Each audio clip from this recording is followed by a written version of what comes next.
Apalagi bos, kecuali kau masuk penjara dicabut telingamu satu, itu kau mikir. Kecuali kau masuk penjara dicabut matamu dua, itu kau mikir. Kau masuk penjara di sini sama kau masuk, sama kau keluar. Yang rugi kalau kau masuk di sini 15 tahun tidak ada perubahan ibadah yang kau lakukan. Itu rugi kamu. Kau kira saya yang di luar lebih mulia daripada kalian? Belum tentu. Biar dia di luar tapi dia ngegar narkoba, banyak duitnya, banyak rumahnya, bagus mobilnya, tapi tetap ngedar. Kalian yang di luar lebih hina daripada mereka di dalam.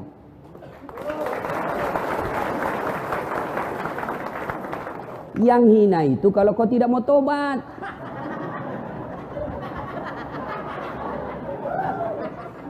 So sadar bos.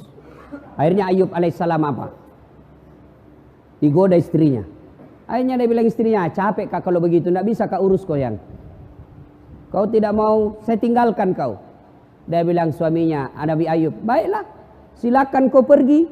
Tapi kalau kau pergi dan kau tinggalkan saya, besok-besok saya sembuh, kau datang, saya cambuk kau 100 kali. Pergi. Setelah itu, Ayub alaihissalam diusir, tinggal di tengah padang pasir. Tengah padang pasir lagi sakit, yang menurut ilmu medis sampai detik ini belum ada orang sakitnya seperti sakitnya Nabi Ayub. Di tengah padang pasir tidak ada temannya, panas. Lalu Allah tetap memuji Ayub alaihissalam, lolos dari ujiannya. Allah perintahkan kepada malaikat Jibril, Jibril, kau turun hentakkan kakinya Ayub alaihissalam, patokai, plak. Hentakkan kakinya di pasir. Dihentakkan kakinya di pasir, muncul air, lalu bajunya Ayub diambil untuk menutupi air itu. Lalu Allah perintahkan, Ayub, usapkan seluruh badanmu yang sakit dari kain yang basah itu. Dia usap seluruhnya, dengan izin Allah sembuh.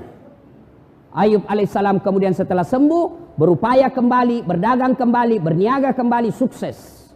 Ketika sukses datang lagi istrinya. Ayub alaihissalam sukses, datang lagi istrinya.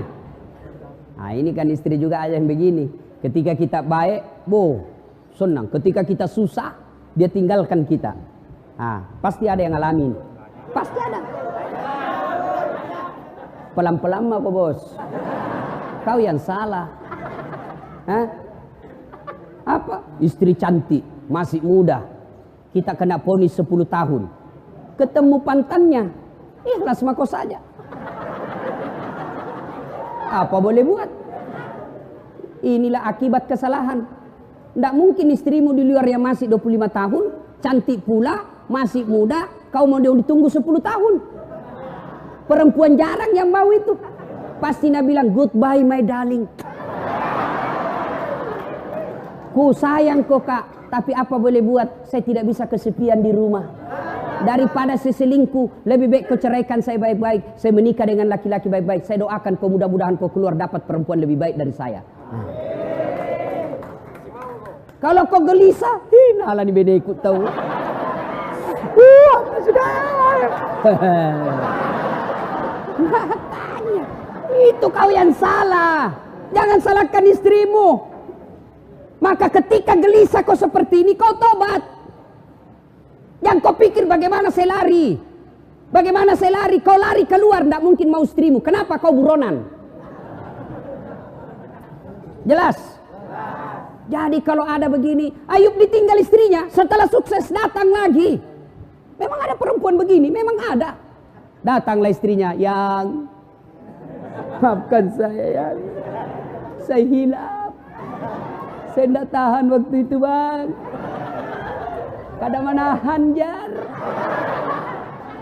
Dia bilang Nabi Ayub, oke, saya maafkan kau, tapi kau masih ingat sumpahku, kalau kau pulang saya cambuk kau 100 kali. Sekarang saya harus cambuk kau 100 kali. Lalu Nabi Ayub, jangan kau lagi salah paham ah? Dia bilang, oke, kita janji ya, kalau kau mengkhianat saya keluar nanti ku cambuk kau 100 kali.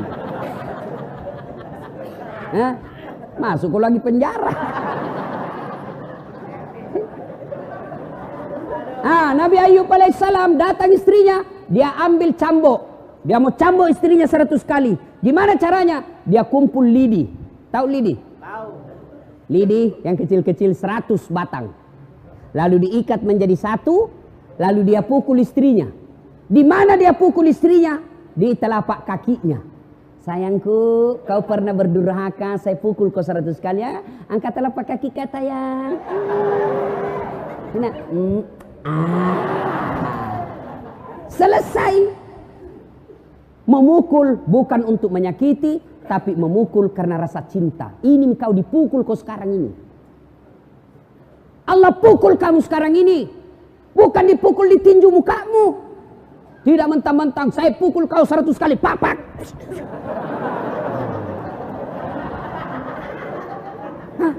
Allah sayang kau dipukul. Untuk apa? Kau ingat. Maka masuk di sini bos, tobat. Tobat, tidak ada pilihan. Sabar. Kita gelisah dengar berita anakmu begini. Inna lillahi wa inna ilaihi raji'un. Apa boleh buat?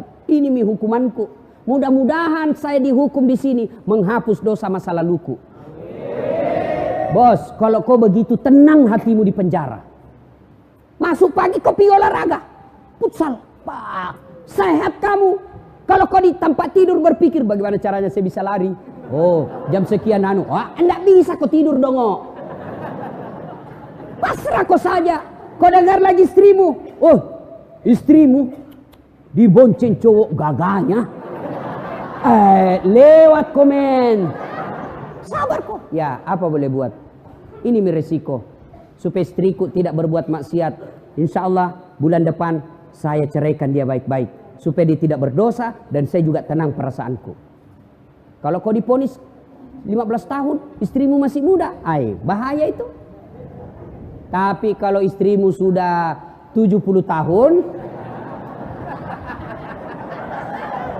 kau diponis 3 tahun, tiba-tiba dia mau menikah lagi, pasti kau bilang segerami biar.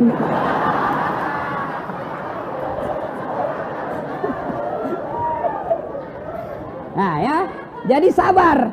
Bagaimana aplikasinya sabar itu? Yaitu bawa kepada sisi positifnya.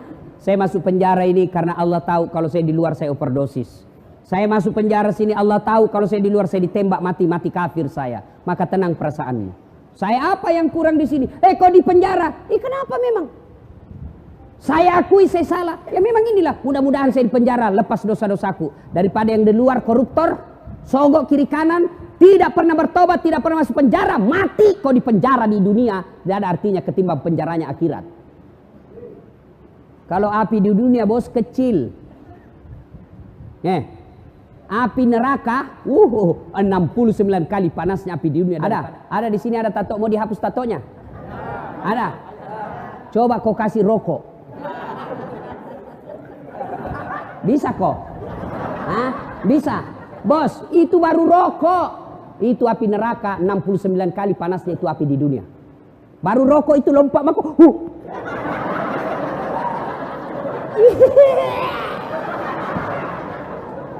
Allah sayang kamu.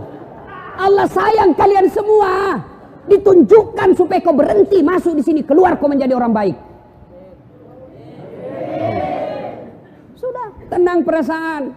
Yang kedua, selama kau di sini bertobat. Bagaimana cara bertobatnya Ustaz? Pertama, memperbanyak kalimat istighfar. Astaghfirullahaladzim wa atubu ilaihi la ilaha illa anta subhanaka inni kuntu minadz zalimin. Astaghfirullahaladzim wa atubu ilaihi la ilaha illa anta subhanaka inni kuntu minadz zalimin.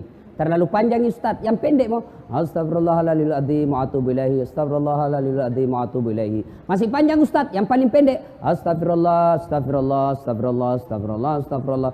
Sore waktu paling baik istighfar itu selesai sholat maghrib. Tahu Nabi Muhammad SAW? Nabi Muhammad itu tidak ada dosanya. Dijamin pasti masuk surga.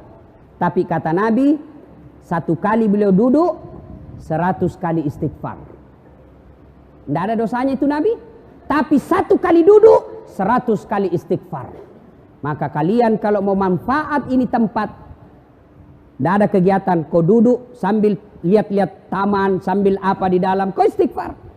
Astagfirullah, astagfirullah. Boleh juga. Astagfirullah, Rabbal baraya, astaghfirullah minal khataya, astaghfirullah.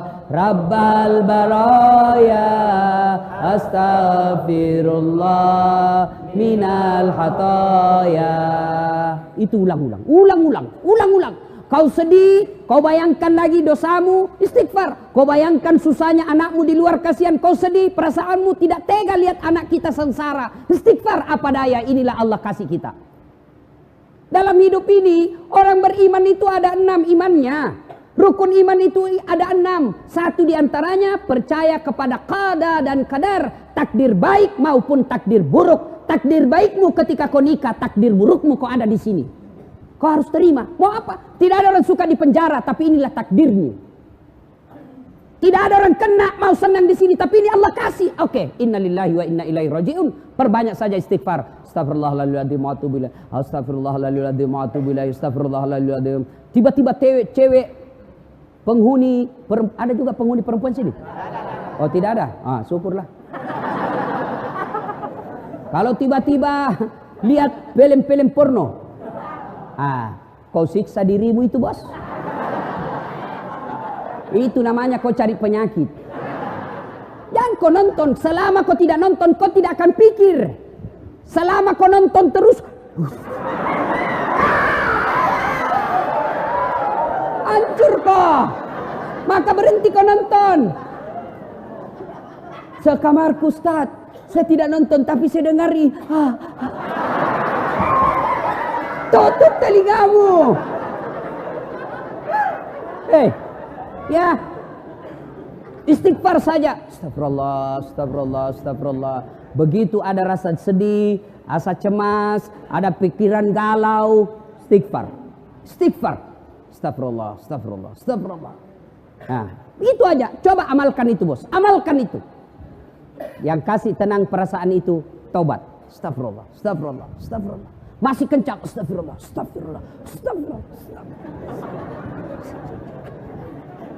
Jangan ketawa, serius kayak ini. Ya. Astaghfirullah Rabbal baraya, astaghfirullah minal khataya, astaghfirullah Rabbal baraya, astaghfirullah minal khataya. Bos, Ustadz, besar dosaku, Ustadz. Dosamu besar, ampunan Allah jauh lebih besar.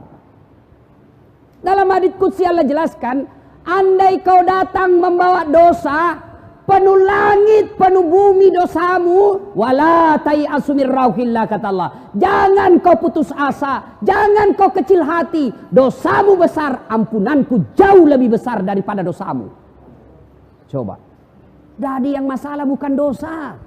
Yang jadi masalah, mau ndak kau bertobat? Mana ada manusia tidak ada dosanya? Ini malah muka-muka penuh dosa semua kita, Pak. Jangankan kita, jangankan kalian para pengedar, para pemakai, para penyogok dan disogok. Nabi, para nabi dan rasul ada dosanya. Nabi itu, bos, ada dosanya. Nabi, apalagi kalian yang tidak pernah mengaji.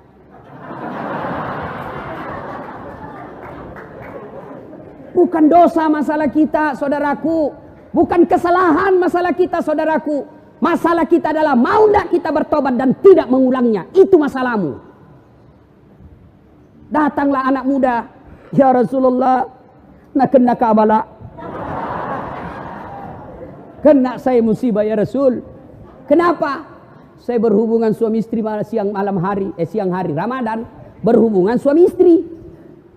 Takkan batal itu dosa. Kalau orang berpuasa di bulan Ramadan, kau berhubungan suami istri, batal. Ya. Bagaimana kalau mimpi basah? Mimpi basah sah. Tidak batal puasamu. Yang penting begitu kau bangun, langsung kau pergi mandi. Kalau mimpi basah. Kalau kreatif sendiri, batal.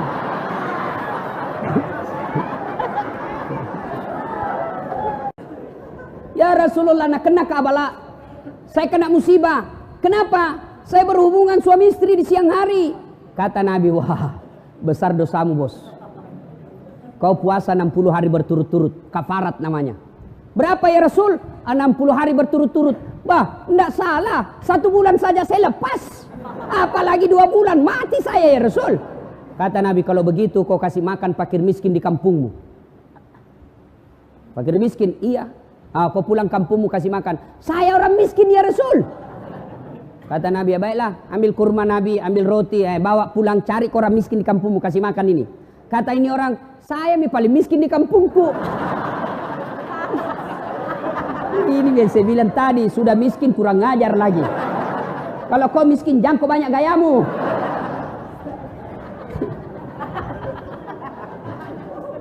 Sudah. Akhirnya apa? Kata Nabi, ya sudah, bawa pulang kau makan sendiri. Coba bos. Paha pengampun. Ada lagi preman, premannya preman. Zaman ini zamannya Isa. Premannya Pak tukang bunuh. Tapi dia bertobat.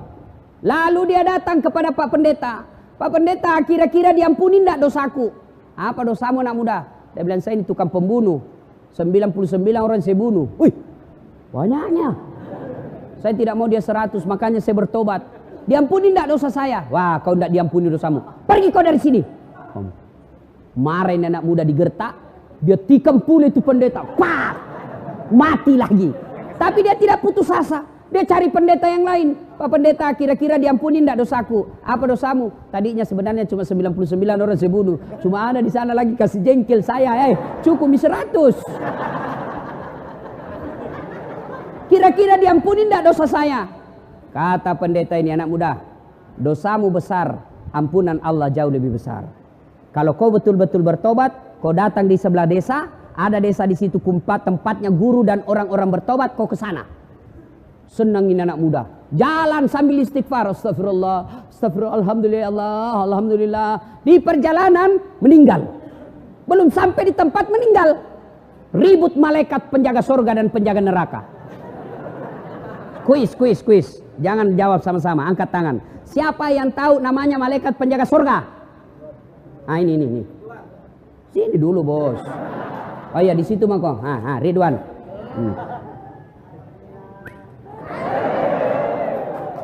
Siapa yang tahu nama malaikat penjaga neraka? Siapa? Malik. Malik. Ada bos. Jangan kau belikan rokok nah. Ada merokok di sini? Banyak. Bos, berhenti merokok.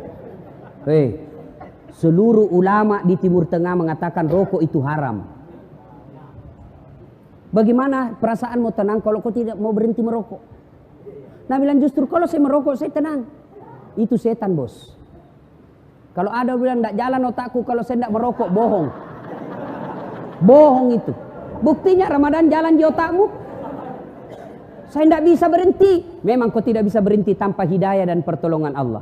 Datang ke sholat maghrib, hari ini kau niatkan, ya Allah mulai hari ini saya berhenti merokok. Tidak mungkin Tuhan tidak bantu kau.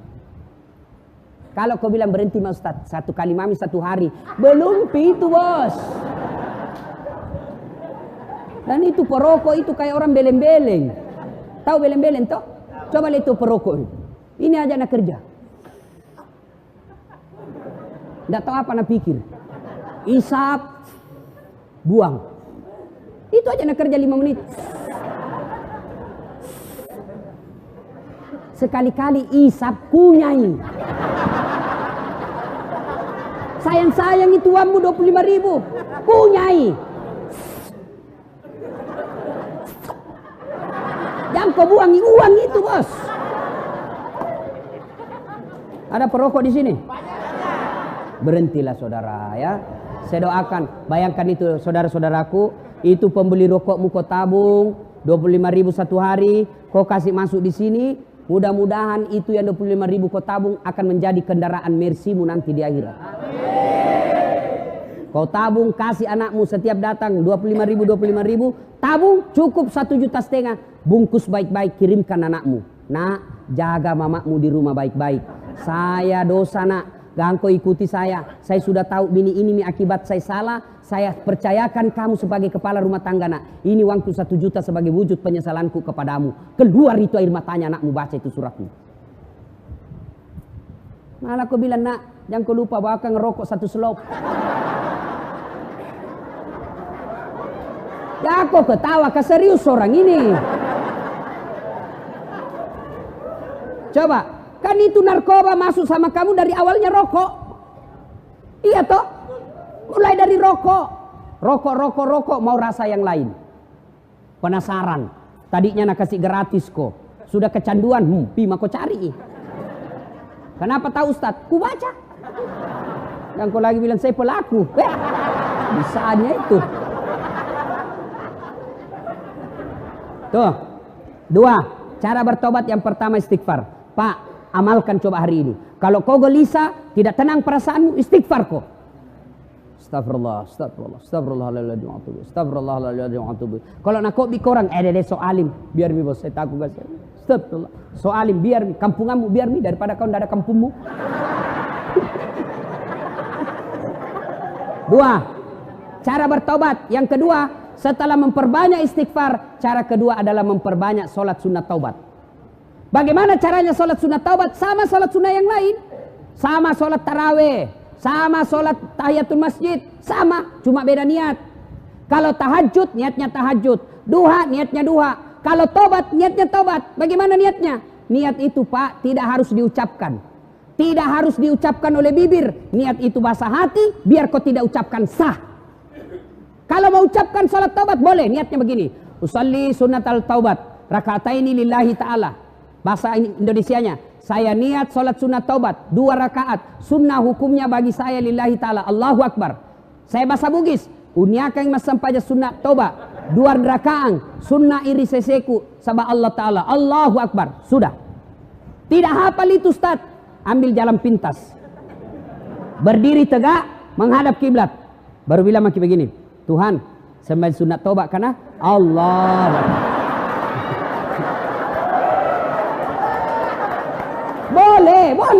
Boleh. Ya, daripada kau tunggu bahasa Arab, ndak nu hafal, ndak sembahyang mah kok. Kau ndak pernah sholat duha karena kau ndak hafal salinya, ndak pernah sholat tiba mati, ndak pernah kau tobat. Tobat sholat bahasa Indonesia saja. Tuhan, sembah sunat tobat karena Allahu Akbar. Sudah, baca Al-Fatihah. Baca doa iftitah. Boleh tidak baca doa iftitah? Baca Al-Fatihah. Sudah itu baca surat pendek. Surah itu ruku, naik sampai seperti rakaat biasa sholat. Coba 2 rakaat berikutnya ulang lagi. Tuhan, masih seperti yang tadi.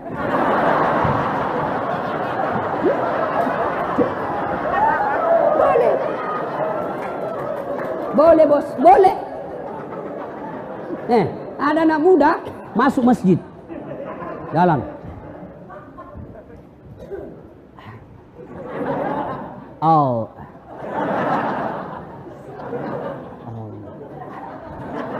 Langsung duduk. Saya tanya, kenapa tidak jadi sholat dek? Ku lupa salina Ustaz. Tidak harus begitu. Berapa rakaat Ustaz? 2 sampai 6. Artinya 2 bagus, 4 lebih bagus, 6 lebih utama. Kapan dilaksanakan? Selesai sholat maghrib, nunggu isya. Saya tidak tahu di lapas ini apakah penghuni boleh sholat maghrib di masjid. Tidak boleh. Nah, karena kau belum dipercaya. Iya, kalau kau dipercaya dikasih kau kebebasan. Nanti kau dikasih lepas.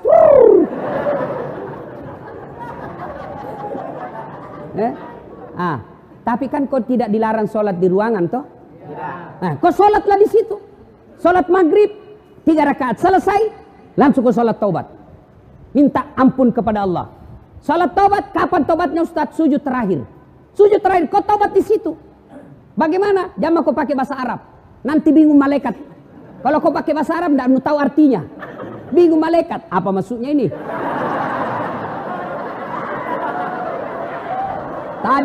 Tadi niatnya sholat taubat. Kenapa dia minta jodoh? Karena jodoh. Doa minta jodoh kau baca dong kau. Bingung malaikat. Apa maksudnya ini? Maka bagaimana? Kau tobat pakai bahasa Bugis. Puat tak dampangan nggak kasih. Tak lupa Kak Puang. Ya Allah maafkan saya hilap ya Allah. Engkau berikan saya nikmat kebebasan, tapi aku mengkhianatimu ya Allah. Ya Allah ampuni saya. Yang lebih penting dari itu ya Allah, berikan saya kesanggupan untuk tidak mengulangnya ya Allah. Rabbana la tusik qulubana ba'da is hadaitana wa hab lana min ladunka rahmah. Ya Allah, jangan kau palingkan hati hamba, jangan kau sesatkan hati hamba setelah engkau berikan hidayah dalam hati hamba ini ya Allah. Hari ini saya bertobat ya Allah, bimbing saya agar saya bisa tobat istiqamah dalam tobatku. Amin. Nah dengar temanmu toh, nah dengar temanmu itu bisa jadi setan. Dia saja dia setan. Setan dia tidak bisa goda kamu, maka dia masuki temanmu sekamar. Ya Allah ampuni saya, mulai digoda temanmu. Tesi. Ya Allah berikan saya kemampuan, saya tidak mau mengulangnya lagi ya Allah. Langsung datang temanmu, 1 pil bos, gratis. Oh ya Allah tunggu. Ya saudaraku, tidak ada yang bisa mengubah kalian kecuali diri kalian sendiri. Biar kau kasih masuk di sini 30 tahun, kau dicambuk tiap hari tapi hatimu tetap melawan, kau tidak akan bisa merdeka. Tapi kalau kau bertobat dengan sungguh-sungguh, taubatan nasuha, meskipun dirimu di penjara, tapi kau dimulia di sisi Allah. Yusuf alaihissalam pernah di penjara, tapi dalam penjara mendapat keluar menjadi hebat. Buya Hamka pernah di penjara zamannya Soekarno, tapi dalam penjara lahir bukunya, kitabnya yang sangat populer. Soekarno pernah di penjara, tapi dalam penjara konsep Republik Indonesia lahir. Bisa jadi Allah sayang kalian masuk penjara karena Allah ingin cinta kepada kalian, keluar menjadi hebat, lebih hebat dari saudaramu, sepupumu. Nah itu kalau kau mau berubah. Kalau kau tetap iya nah gara-gara kau nah saya didapat, keluar kak nanti tunggu mau kau. Begitu kau keluar, kau pergi tinju, kau tikam itu yang hianati kau, masuk lagi penjara. Sudah lupakan, jangan dendam. Lupakan itu semua. Keluar nanti ini kau kerjasama sama sekamarmu. Bos, kita harus kerjasama melawan ini. Selama ada satu di antara kita tidak bertobat, ini bisa menjadi setan buat kita dan mempengaruhi. Jangan Pak, kita bekerja sama.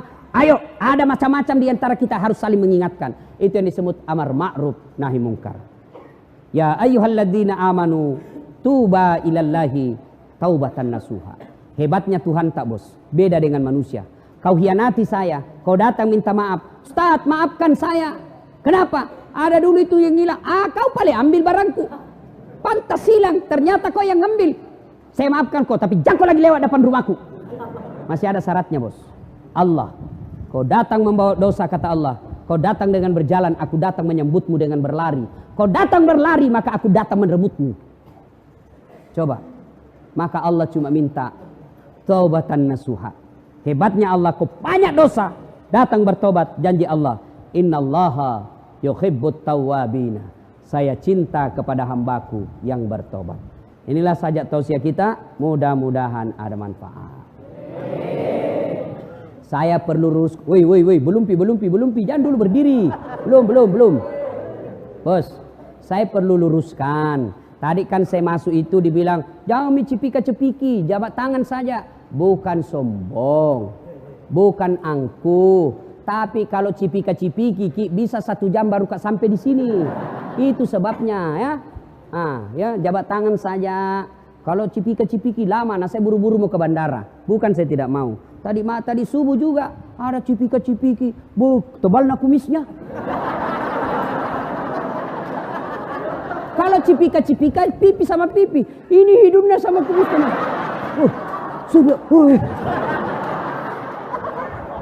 Sudah itu, lama ada juga di mulutku deh. Ya, saudaraku, tidak ada yang bisa memperbaiki kalian semua tanpa hidayah dari Allah, dan hidayah itu tidak datang begitu saja, tapi harus dijemput. Bagaimana cara menjemputnya? Datanglah sholat ketika waktu sholat di masjid, ketika boleh masuk ke masjid, atau paling tidak di ruangan, minta pertolongan dan minta didoakan orang tua. Datang orang tua tak perlu cium kakinya, perlu maafkan kak, saya kasih malu selama ini, tapi doakan saya mudah-mudahan saya dapat hidayah di tempat ini. Ibu tidak usah cemaskan saya, bos. Kau kira itu ringan melihat anak di penjara? Hah? Barangkali kalian bisa betah dalam penjara, tapi orang tua belum tentu dia rela dan tahan lihat anaknya masuk penjara. Saya saja punya anak, jatuh saja, marah saya Pak. Saya marah-marah itu pembantu sama istriku. Satu aja anakku kok bisa kasih begini, luka-luka. Apalagi kalau dilihat itu anak masuk penjara, perih itu perasaan. Itulah dosamu kepada orang tuamu. Orang tua sangat sayang sama kita, dikasih malu. Satu kampung bilang, di penjara anakmu. Malu itu orang tua kita. Maka berdoa kok. Datang orang tua, cium kakinya orang tua. Maafkan saya, Mak. Doakan saya supaya saya tidak ulang lagi ini kesalahanku.